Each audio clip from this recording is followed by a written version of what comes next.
5, 4, 3, 2, 1, 0. One of the most fascinating and fun things to watch as an adult is kids on a playground, because they're playing together, they're mad at each other, they're hugging each other in the next minute, they're inviting themselves over for a sleepover without talking to their parents. Children, when we're children, because we were that way once too, or at least many of us were, children have an ability to relate to one another with vulnerability and transparency and immediacy.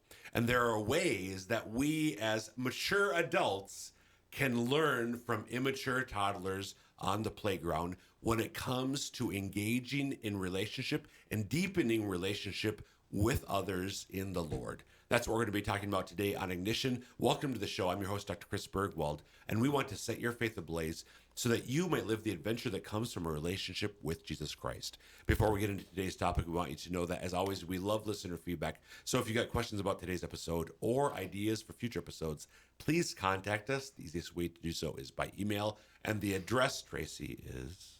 Oh, I don't remember. Tracy! Already... Ignition at sfcatholic.org. It's the name of the show, Tracy. I can just leave. Ignition at sfcatholic. We might as well make this a solo episode at this point, where it's just me. So Ignition at sfcatholic.org is the email address. Please feel free to reach out with questions about today's episode, why I'm such a jerk to my co-hosts, or ideas for future episodes. This voice or face, if you're watching, it belongs to Traci Austin. Traci Austin, who are you? Hello. And what do you do?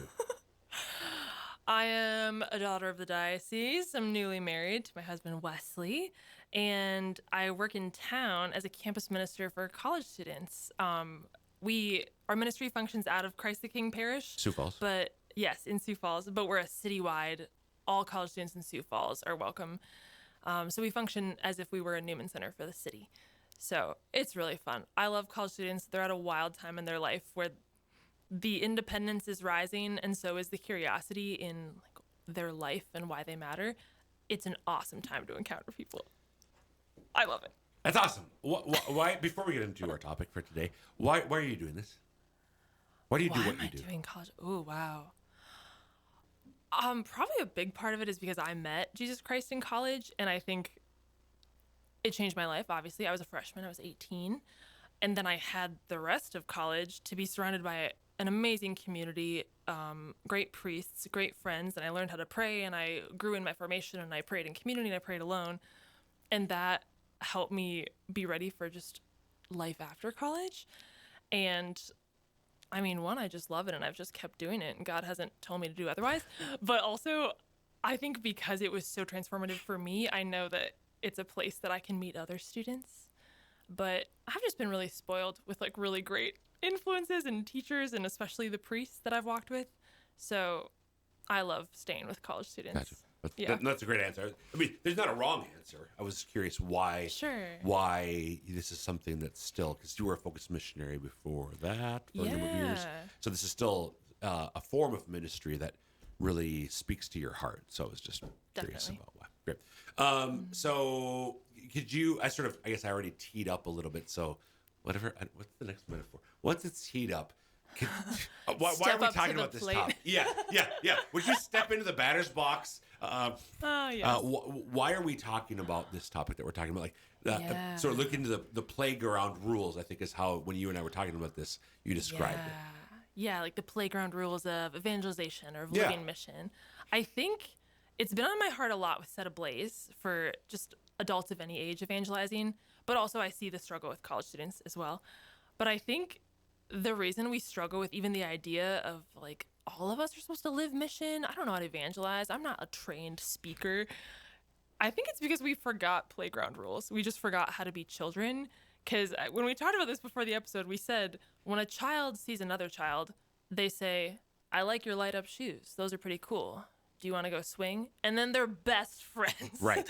That's it. They didn't should we get coffee? And I'll gradually reveal parts of my personality that I'm hiding at first. I think you might think it's weird. And then in 3 months, I'm I like this show. I was afraid to tell you. But children, like you said, they're so vulnerable for sure, but they're just so free. Yes. They're just well, I like swinging. Let's swing. Yep.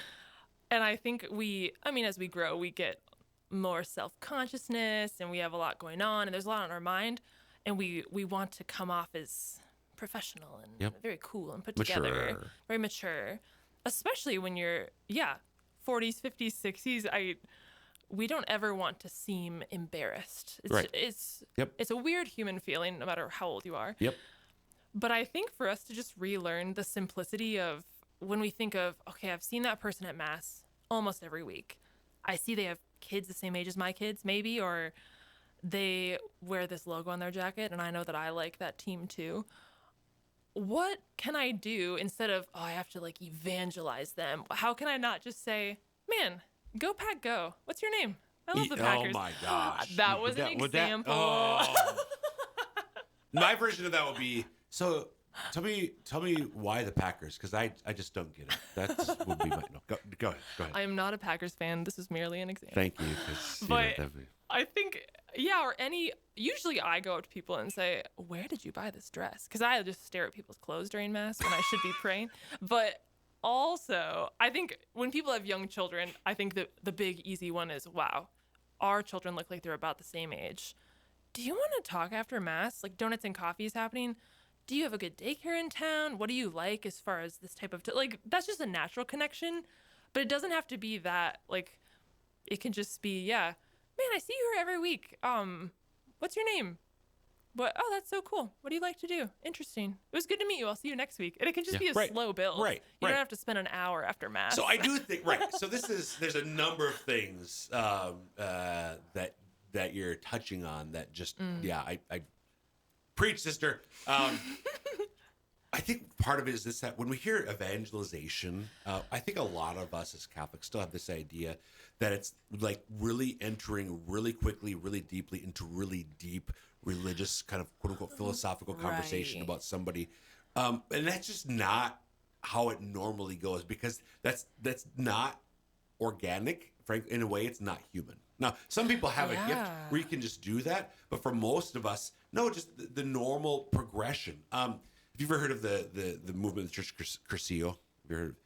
I've heard of it. I don't know much about it. So they have, I know friends who've been in Cursillo for decades, and it's not the motto, but to be in Cursillo means, or what do you do as a member of Cursillo? Make a friend, be a friend, bring a friend to Jesus. Make a friend, be a friend, bring a friend to Jesus.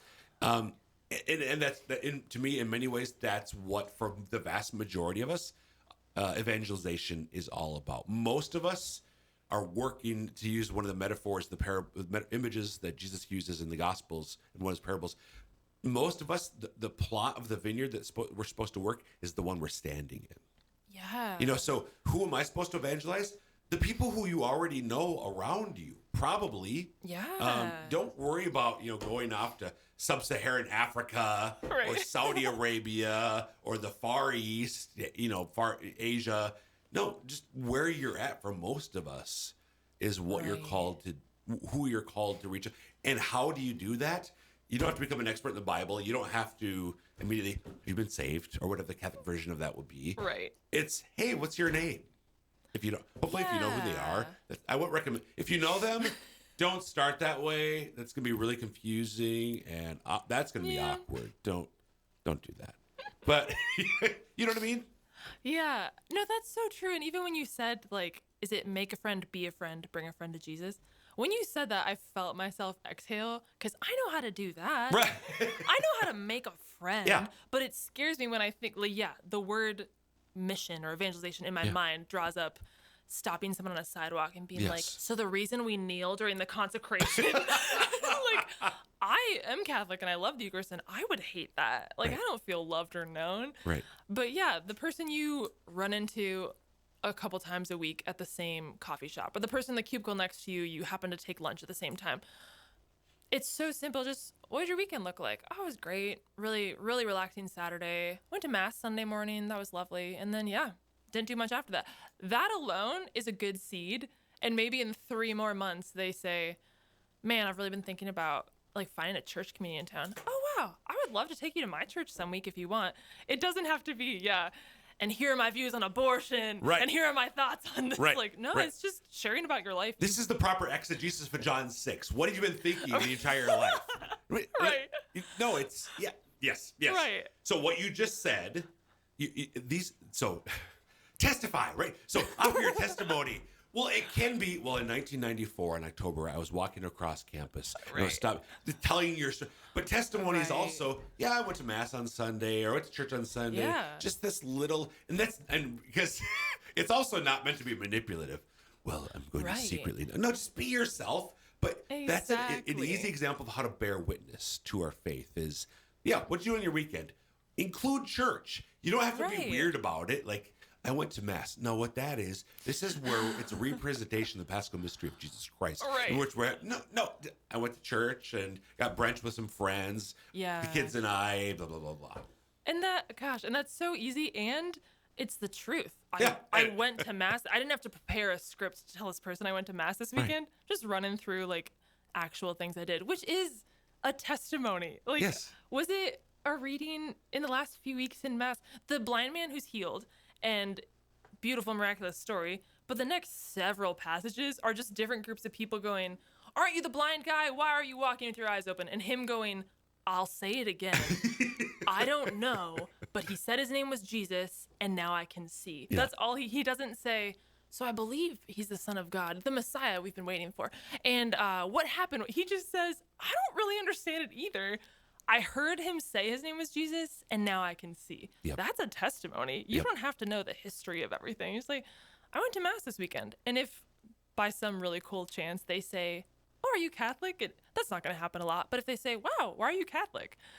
Then you can say like, "Well, at first I was just raised Catholic. I didn't really think otherwise." But in college, it really, I don't know, it got to be more serious for me. I started to pray, and I just really want God to be like a normal part of my week and my day. That is already like a beautiful thing to share, and not that deep or big Latin words. Just, I don't know. Right. God's really important to me. And then a really easy opportunity to go, "How about you? What's your like experience with God?" Right. Which again, if that happens, not a lot of people are going to say, "Wow, tell me about your church." That doesn't happen a lot.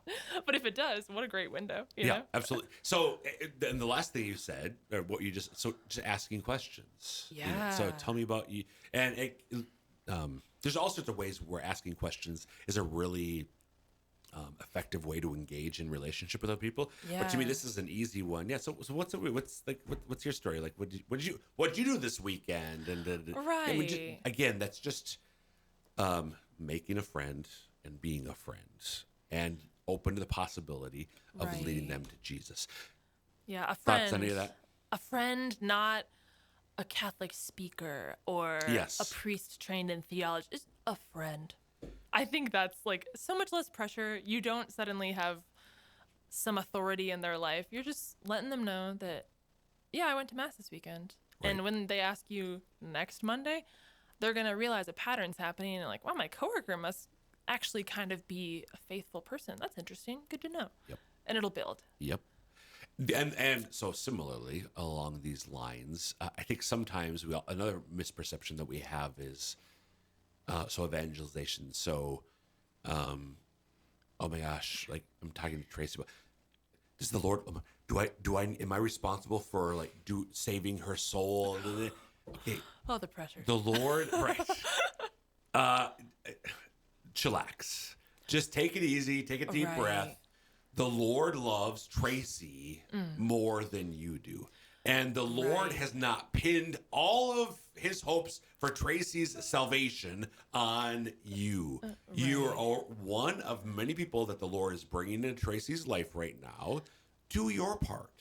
And maybe your part is only ever going to be to talk about what you did over the weekend, including going to mass and on occasion confession. Right. I also think we have this misconception that I am the person who's supposed to get them from 0 to 60 in 5.2 seconds. Right. Or 5.2 years. Regardless, no, maybe my job is just to be a witness of a normal person who regularly goes to church. Right. And then there's going to be somebody else who's in Traci's life who is going to be able to answer the questions about John chapter 6 that just because me and my faith right now, I don't know how to answer those questions Sure. when she asked them, but Steve does. I don't know if Steve exists, but I believe there's a Steve in Tracy's life. Absolutely. You know what I mean? So the Lord's the Savior, not me. My job is just to do my part, which might be for 10 years or 10 months or a lifetime. I don't know. It doesn't matter. It's not Right. for me to worry about. And that, again, what a load off our shoulders. And not that it's an excuse to not bring up these little tiny nuggets of faith in Yep. water cooler conversation, but you planting that small seed, maybe in 40 years, they have some radical encounter with Christ. They have other people in their life who answer their questions. Maybe they just become like such a committed Catholic. Part of their conviction in that moment is going to be, now that I'm reflecting on my life, my friend Chris that I worked with, like back in the 2000s, he was like a faithful Catholic. There was something about him. I always liked him. And like those little seeds matter so much. Yep. Even if a big moment never comes in conversion, Right. those seeds add up. They do. And it's so important. Amen. If you're just tuning in, you're listening to Ignition. I'm your host, Dr. Chris Bergwald, talking today with Traci Austin about playground rules for evangelization. I really loved that as a description. We're talking basically how we can learn from kids on the playground, just the simplicity of engaging in relationship with a view towards leading the other person closer to Jesus. And frankly, we've been talking a lot about as if the person's not really a strong believer of any sort, but that's true of anybody along any stage of their faith journey. That's true. I'm even thinking if you've been friends or maybe like loose acquaintances with someone for a few years, like your next door neighbor who you run into when you're both happening to work on the lawn, but you're not close. Those friendships can grow over the years and they can become, oh yeah, we're heading out to, it's Good Friday. So this is like a different time of day than I usually go to church, different time of the week. Yeah, do you have like a church community in town? I'm realizing I've never asked you. We've lived next door for 20 years. Yeah. But like there's freedom in that and it's not, I don't think it's embarrassing to be like, oh gosh, I can't out of the blue bring up Jesus. Like you're not even bringing up Jesus. You're bringing up the time you go to church. It's a very calm topic. Just like maybe you see each other out on a jog at the same time. You kind of just know. Yep. Or yeah, friends that you sometimes talk about serious things, but it gets kind of awkward to make the transition to say, yeah, I was just praying this morning. It was really relaxing. Do you ever like pray, like have silent prayer at home? It's hard for me do you have any experience with that? That could be a little intro. And that sounds scary, but I don't know if we never ask each other these questions. Right. Okay. But what's the, okay, there's the imagined worst case scenario and there's the realistic worst case scenario. Right. The imagined worst case scenario is, what is I cannot believe you asked me that. Slap. Yeah. Like, I'm never talking to you again, you freak. Yeah. The realistic worst case scenario is, no, that's not really my thing. Yeah. And it's a little awkward for a And second. yeah. And then you go, did you catch the game last Yeah, night? exactly. Right. We were talking about along similar lines, frankly, in last week's episode. Just talking about how to engage strangers in mass who might be in a different state of life or vocation than you, or people that you see, but the importance of establishing relationships with people for the sake of the body of Christ. Similarly here, for the sake of evangelization, growing the body, strengthening the body of Christ. It's the importance of doing this. Another thing that you mentioned a while ago, you talked about the importance of being loved and known. You use those two words. I don't know if you realized you used those two words, but I think that is such an important part of what I would consider evangelization as well. Yeah. Years ago, I came across reference to a study. The average adult American goes throughout their workday they go through their workday without a meaningful interaction with another human being. They might have lots of interactions. For me, I think of the grocery store checkout clerk. They have a lot of interactions, Right. but they're not typically meaningful. So for us to see people and for them to know that they're seen, that they're to some degree known, they're seen, that they're loved, even though they may not recognize the depth of, I think it's such an important thing. Yeah. And that makes it not fake. I think sometimes because evangelization seems scary and it seems like a thing that impressive people do, I think that I have to make myself impressive and really put on this face of Yes, hello, welcome to church. I am very comfortable at church and I want to tell you all about God. And I think we feel like we have to be a little bit fake because only someone this nice would be fake. And I think really just like, how do you talk to your close friends who you already love? That's the way you could approach the stranger. I think of the same thing when I pull up to leave an intersection and there's a homeless person there. I don't frequently have cash on me, and I'm not as good as I should be at keeping like granola bars in the car or something. Something I try to do, and I can't remember who encouraged me to do this, I try to make eye contact and smile. Yes. And it's not like, oh, they're cured. They totally have warmth and shelter tonight. No, I'm aware it doesn't do that. But so many people, out of the discomfort, don't look at them, pretend they can't see them. I'm one of them. And they're uncomfortable because they're begging. And I'm uncomfortable because they remind me that there's people that don't have a car and a house.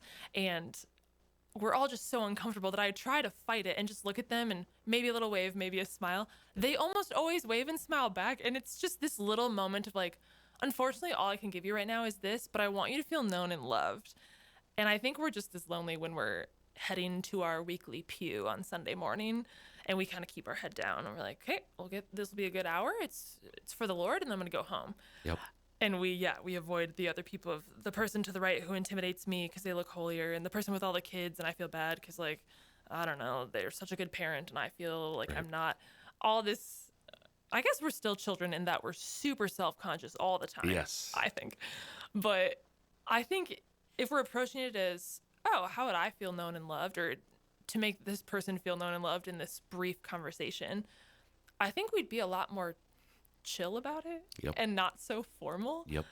And I think that's how I want to be talked to. That's what makes me understand it more, is if someone talks to me after Mass the way that I think I have to talk to others, I think I'd feel more uncomfortable, of like, ooh, maybe I won't come back to this church. But yeah, the freedom to be just very yourself.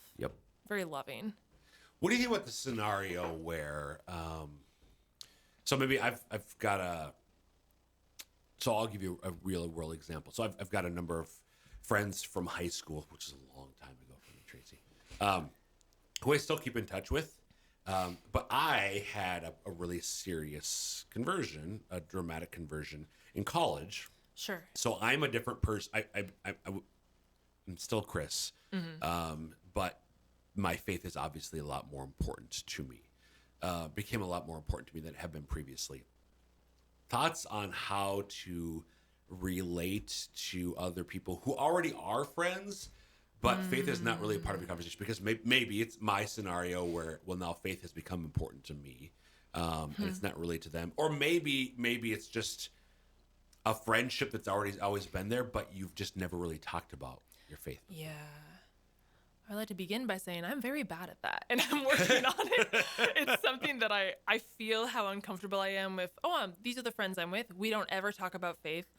I usually pray before I eat, and here we are about to eat. Yes. Yeah. I know. I can just pray silently in my head. I don't have to make the sign of the cross. That'd be pretty weird. Like, I get red and uncomfortable. But I think still being yourself with them, of like, if we usually talk about the sport that we catch up on or the thing that we all like, to still talk about that and be myself, but to not sacrifice. Well, yeah, almost always when I pray before I eat, I make the sign of the cross. I don't think, like, the worst case scenario, I don't think they'll throw my food and be like, get out of this restaurant. You're not the Tracy I know. I think they'll be maybe a little bit uncomfortable, and maybe it's good that they're like, oh, wow, she's praying and I'm uncomfortable, because I haven't prayed in years. I don't know.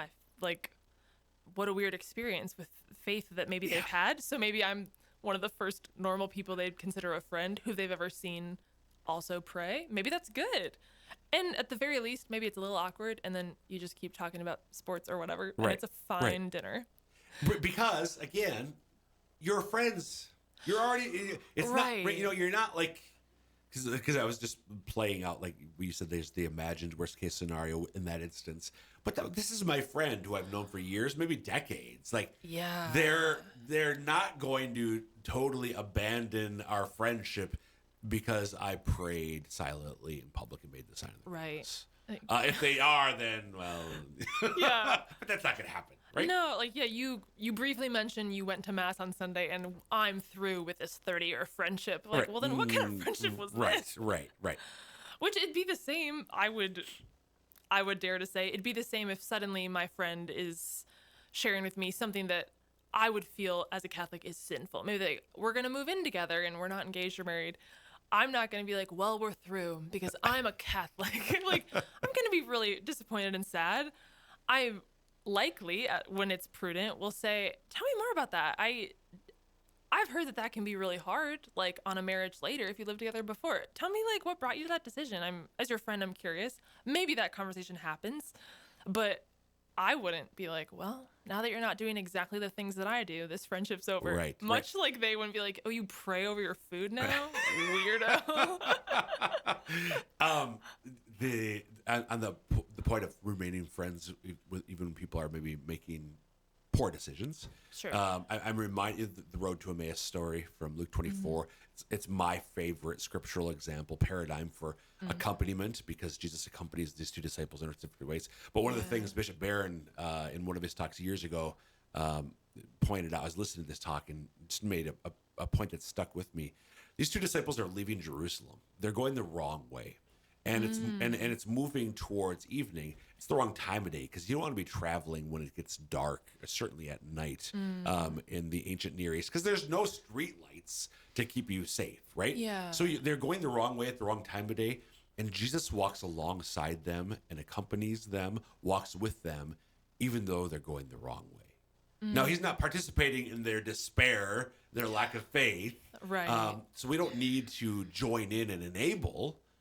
But we can still remain friends with people, even in that circumstance. Absolutely. Yeah. Yeah. So we've got about a minute left, Tracy. Any other thoughts in terms of playground rules for evangelization? Anything maybe to keep in mind or a takeaway for people? A call to action. What should our listeners and viewers do because of this conversation? Yeah, I think what we've said several times, be at peace. Like, you can just be yourself and be a childlike, not childish. That's the phrase, right? Yep.